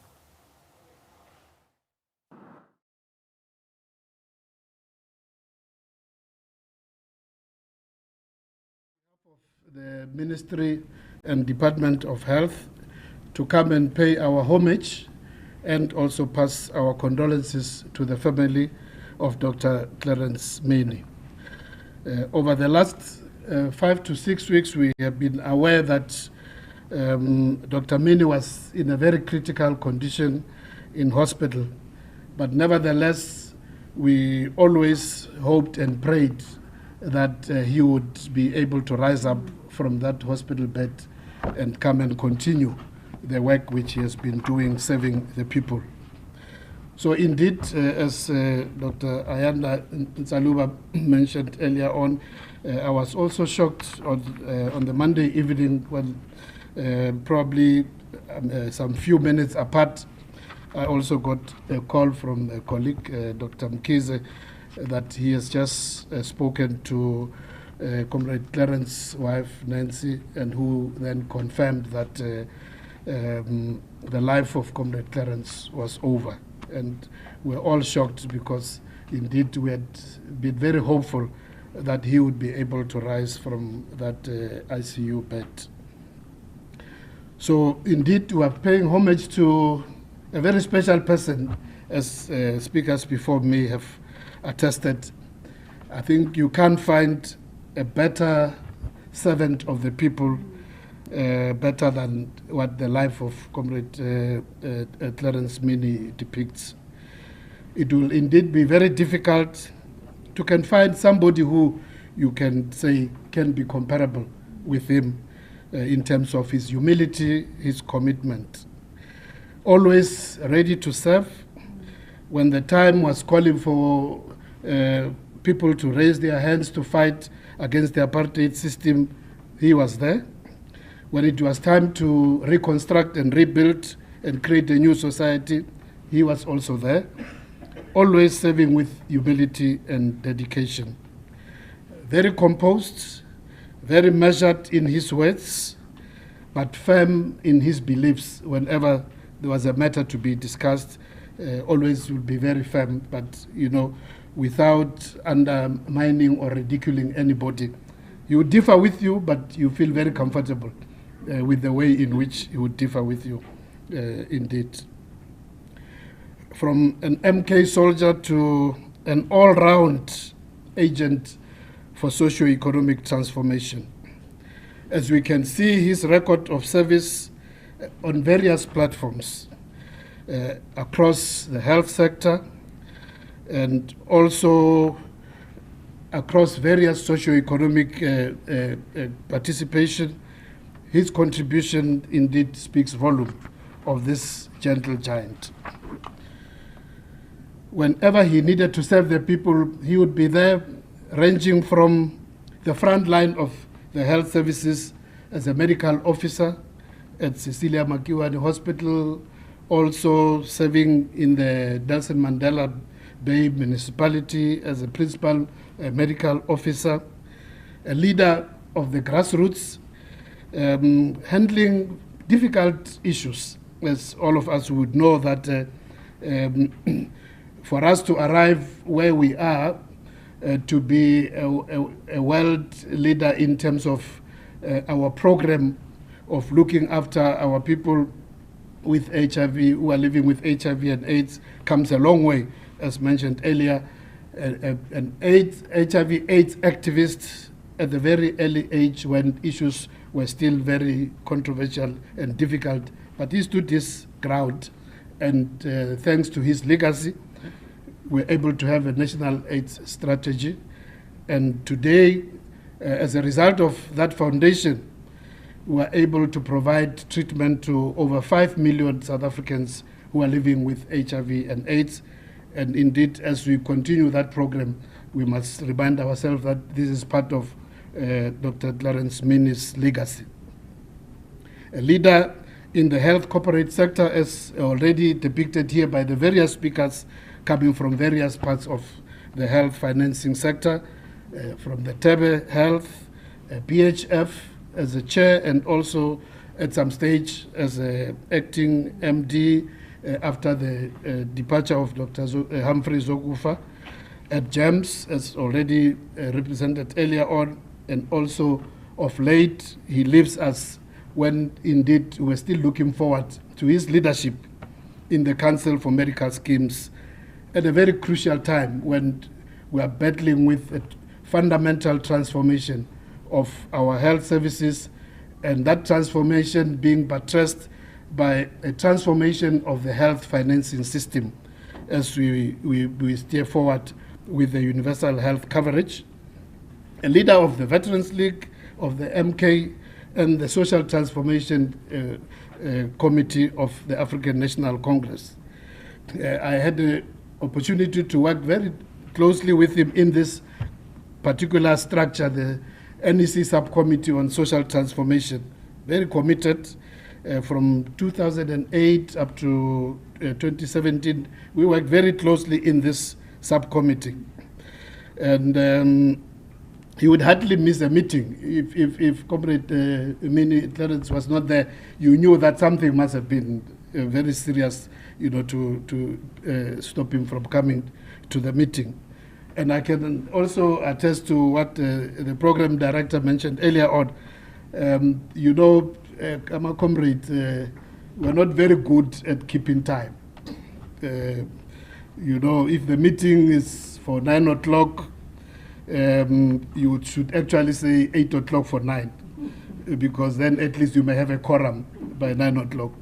But with Comrade Clarence, if the meeting is for 9 o'clock, he will be there at 8:30, 8:45. He will be the first one. When you arrive there, you will find him already waiting. And once it goes to, if it's for 9 o'clock, once it goes to 10 past, sometime I would have to chair some of those meetings. Comrade Chair, we must start the meeting. Was the meeting not for 9 o'clock? You say, yes, it was 9 o'clock. Okay, we can't wait for latecomers. Let's start the meeting. So that was Comrade Clarence. And I can also attest that even in those meetings, he would always be neatly dressed. And I'm happy that the photos you're having here also having his bow tie. And I'm sure his son will tell us a bit about this bow tie. Because if I'm not mistaken, I don't remember being with him anywhere with a formal tie. almost every time wherever interact with him, he would be having the bow tie. I thought Comrade Bulelani would shed some light whether this was also from their village. But I've never seen him wearing a bow tie, so possibly it comes from somewhere else. So on behalf of our people and also on behalf of government and the ministry and department, we indeed want to pass our thanks and gratitude to the family, to the wife, the children, grandchildren, for having given Dr. Clarence Mini the support and the space to serve the people of South Africa up to the end of his life with distinction. Because we can't underestimate the fact that without a supportive family, all the work which Dr. Mini did would not have been possible. If he didn't find the warmth and the comfort at the home, he would not have been able to serve our people with so much distinction. He indeed leaves us at a time when our country is facing a very, one of our sternest challenges in living memory, not only South Africa, but also the entire world, this invisible enemy, which the irony of it is that this is this very invisible enemy which took his life. He has fought many battles in the liberation movements, in the mobilizing society and government to support those with HIV and AIDS, the transformation of our health and transformation of our economy, the financing of the health services. He has fought all these battles. But now he leaves us having completed his own contribution. He has run his race, he has finished his race. He now leaves us with this challenge, with this invisible enemy, which, as I said, has also taken his life. Perhaps the message which he also leaves with us is that this invisible enemy is not just a question of statistics every day. When the minister, releases, this is how it has gone today and so on. It's a reminder to all of us that at one given time, as the numbers are being read, it may look like numbers until it hits home, until when it really hits one of your best, family, friends, colleague, somebody you hold very dear. And he leaves us with a challenge to say, we can't lose this battle. And I believe that he leaves us, somebody with this illustrious contribution to our society, who would have needed much more in these trying times. His departure then is a challenge to all of us. And I'm therefore saying that all of us here and elsewhere in his name must commit to say we are going to defeat this invisible enemy. It's within our hands. He has done his part. He has left the rest with us. And it's up to us to pull all our resources together and make sure that indeed we are going to defeat this invisible enemy. And beyond it, make sure that the dreams which he has held for the prosperity of South Africans will indeed be a reality. I also believe that he also leaves us with another challenge, the challenge which he has, a vision which he has had for so many years of making sure that South Africans can get good quality health services, all through his contribution across various structures in which he has served. One of the biggest battles which we are hoping that, he was already leading, and we thought we were going to continue, because the COVID thing comes at a time when we were very focused on the introduction of universal health coverage, and his position as the chair of the Council for Medical Schemes was very strategic in terms of leading, because fundamental to that transformation is transforming how our health services are funded. And this CMS will remain very key in our achievement of that. So again, he leaves us at this critical time. We have just been a bit distracted by the virus from the very focus which we had already started of the National Health Insurance.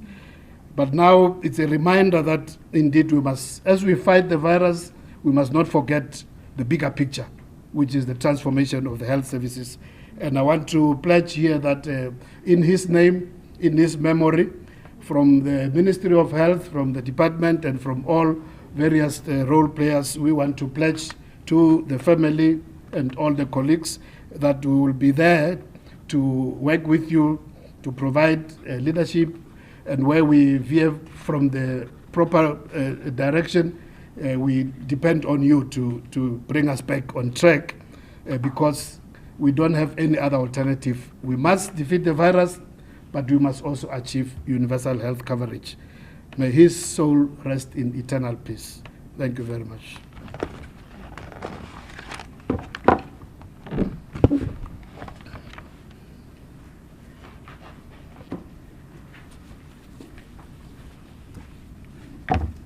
Thank you, Deputy Minister. A recent talk on TED Talk was talking about servanthood leadership. And I'm reminded, as Deputy Minister is speaking, that it honestly reminded me of Dr. Mini when they talked about the next leadership. That the next leadership will be for those who want to empower others, but not those who want to disempower those who come after them. On that note, I am going to ask one of my colleagues, Usli, to come and read some of the condolence messages that we received. Colleagues, we received a lot, so we really just selected 5 out of the hundreds that we received. We will make a little booklet for the family to give so that the family can go through the messages.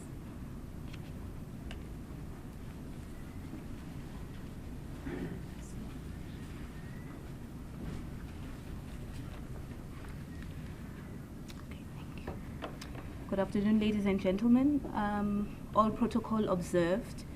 I'll be reading a few messages out of the hundreds, like the program director has said, from our friends, partners, and stakeholders in the industry, as well as South Africa in general.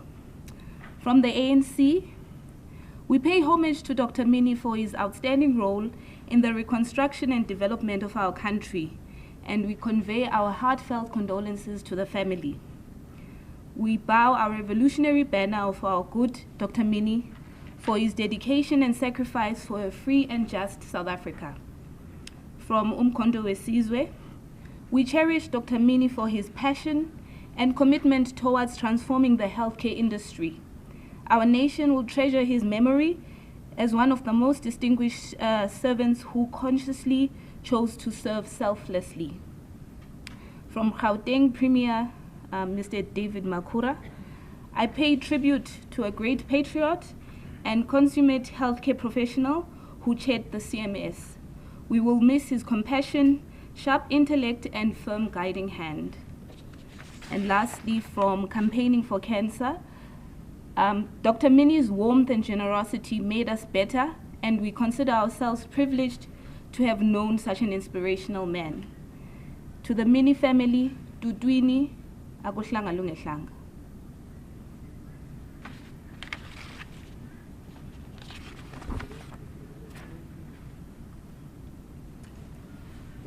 May I take this moment to request Babuyandi Mini to come and give us his words of thanks on behalf of the family.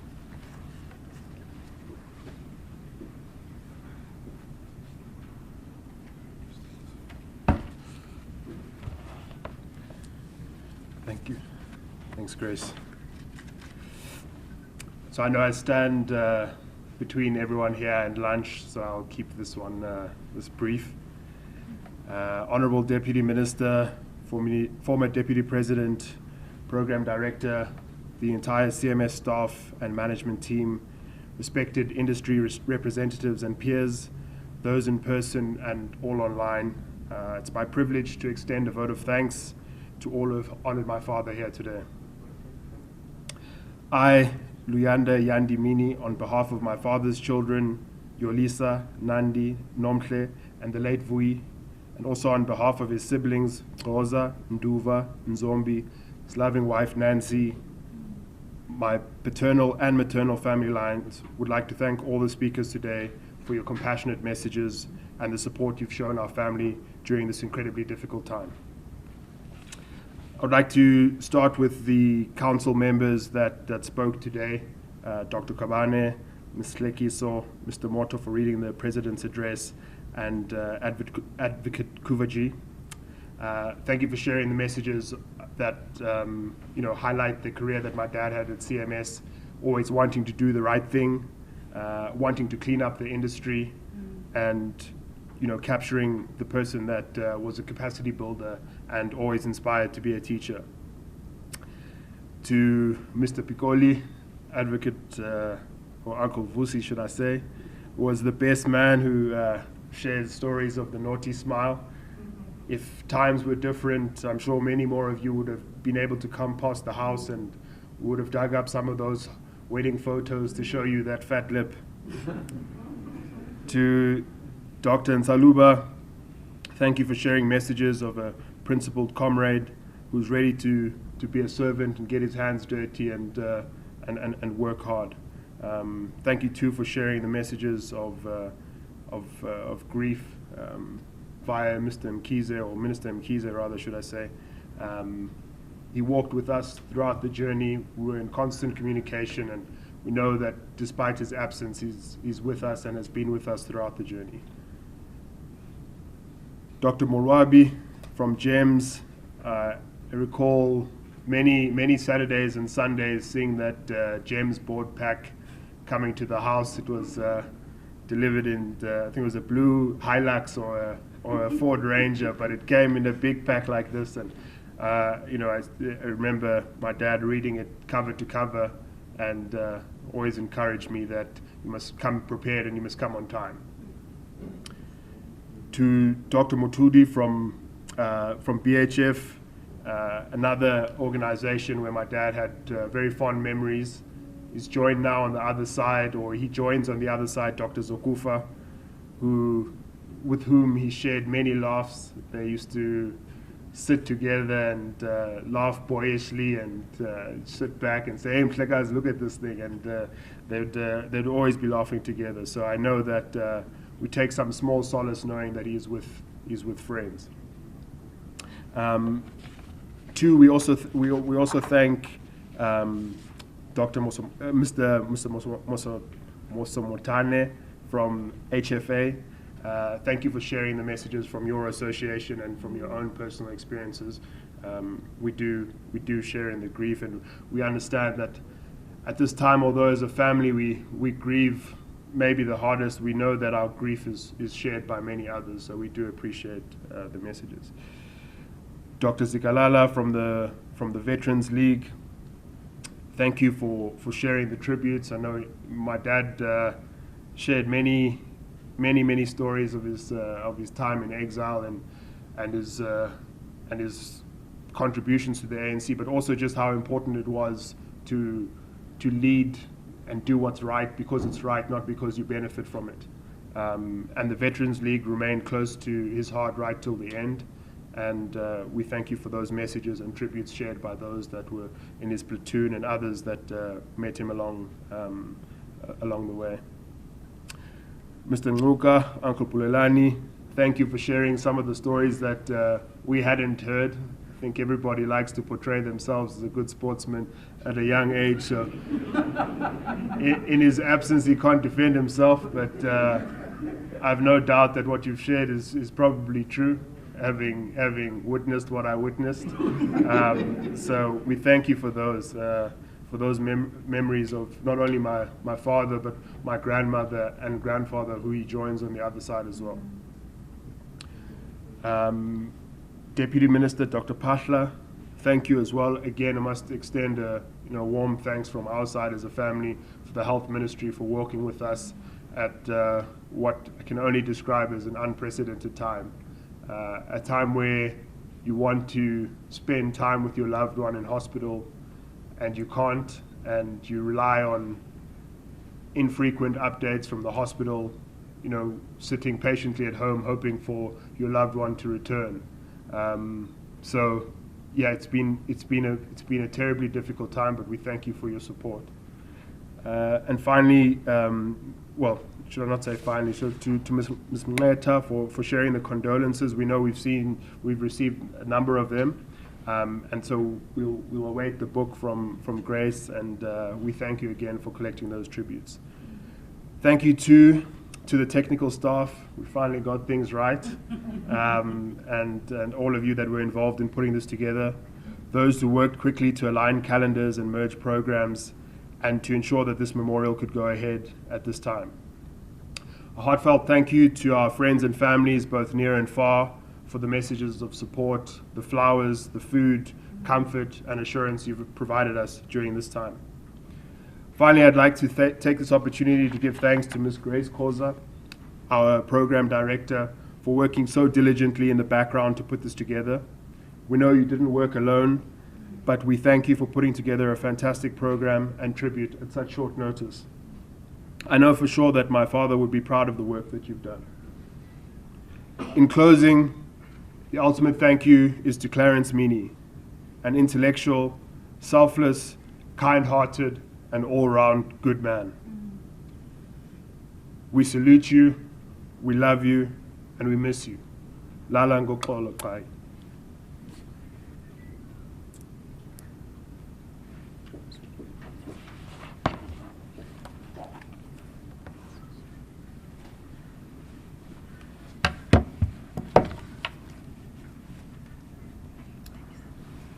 Ladies and gentlemen, we've come to the end of our formal program. I just want to say thank you. Thank you very much.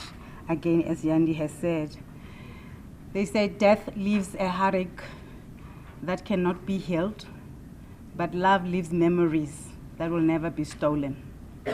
So on that note, hope we have those beautiful memories of Dr. Mini and we carry them through.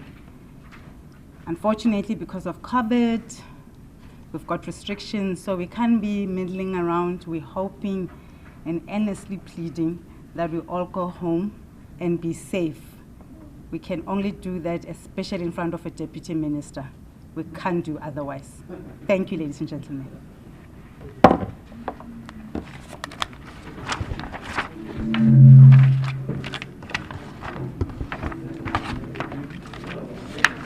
Thanks, Ma. Okay.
Thank you very much. Thank you.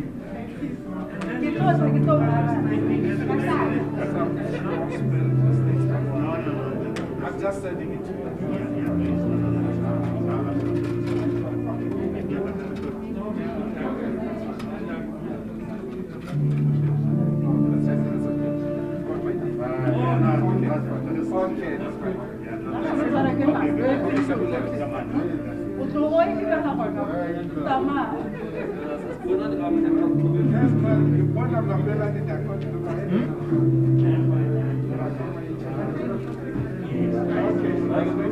Okay.